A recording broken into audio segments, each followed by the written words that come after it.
बच्चों से पूछें, जब से ये आदमी आए उनसे उठ के क्या हुआ। उनको कम बंद कमरों में कपड़े उतारे गए, जलील किया गया।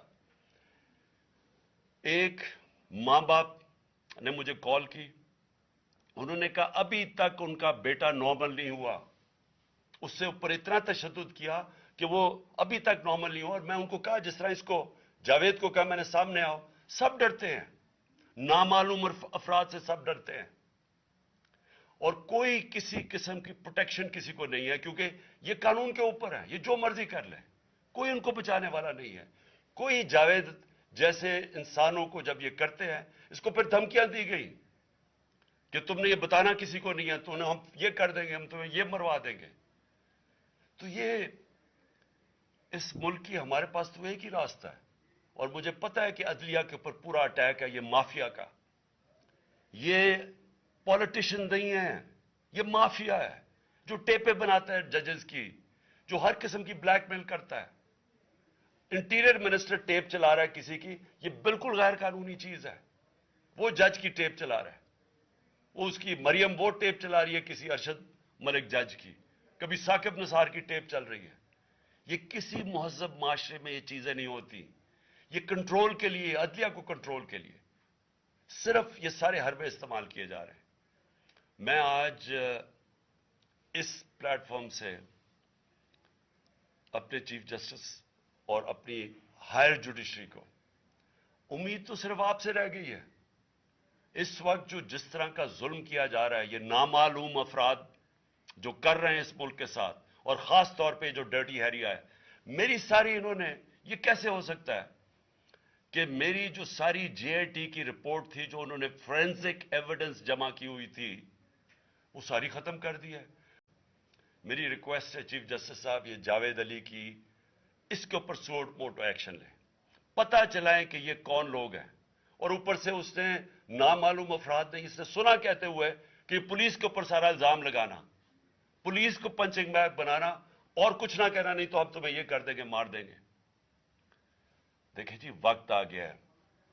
मैं अपनी जुडिशरी से ये कहना चाहता हूं कि ये जो भी आप में, आपका सबसे बड़ी जुडिशरी की सबसे बड़ी जिम्मेदारी हमारे बुनियादी हुकूक की हिफाजत करना है। यहां जिस तरह ये रजीम चेंज के बाद जिस तरह बुनियादी हुकूक खत्म किए गए हैं, लोगों को लावारिस छोड़ दिया है, समझ नहीं है लोग जाएं किधर इंसाफ के लिए। हमने पुरअमन एहतजाज, एक पुरअमन एहतजाज जेल भरो तहरीक शुरू की। जो लोगों को उठा उठा के लेके जा रहे हैं, उनको उनको कपड़े नहीं दे रहे हैं, उनको दूर दूर ले गए हैं, किसी को अटक डराने धमकाने से खौफ फैला रहे हैं। एक तरफ एक पुरअमन एहतजाज ताकि मुल्क में नुकसान ना पहुंचे, अब हमारी कौम आगे मुश्किल में है। तो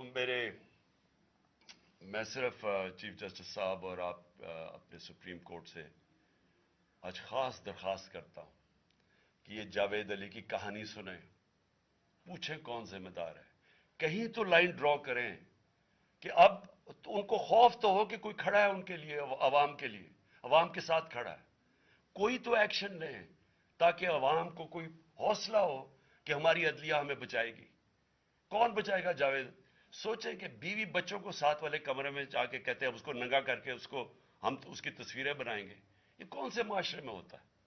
ये कौन, ये कोई गद्दार है? कोई एक चौकीदार की क्लास 4 की नौकरी कर रहा है, उससे उठा के ये किया कि जी इसके खिलाफ एविडेंस दे, कि वो देगी जी कितना आपने इसके लिए कितनी, पता नहीं किधर से इसने, क्लास 4 के चौकीदार ने पता नहीं कैसे पैसे बना के देने थे इसको, लेकिन कोई एविडेंस मिल जाए ताकि किसी तरह तहरीक इंसाफ का जो सियालकोट का हमारा डिस्ट्रिक्ट का प्रेसिडेंट है, उसको किसी तरह गंदा किया जाए और उसको किसी तरह नाअहल किया जाए, किसी तरह एंटी करप्शन में आ जाए।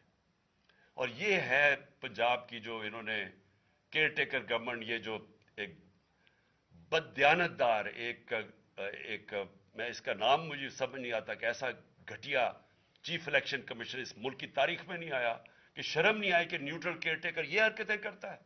ये न्यूट्रल केयर टेकर के नीचे हो रहा है।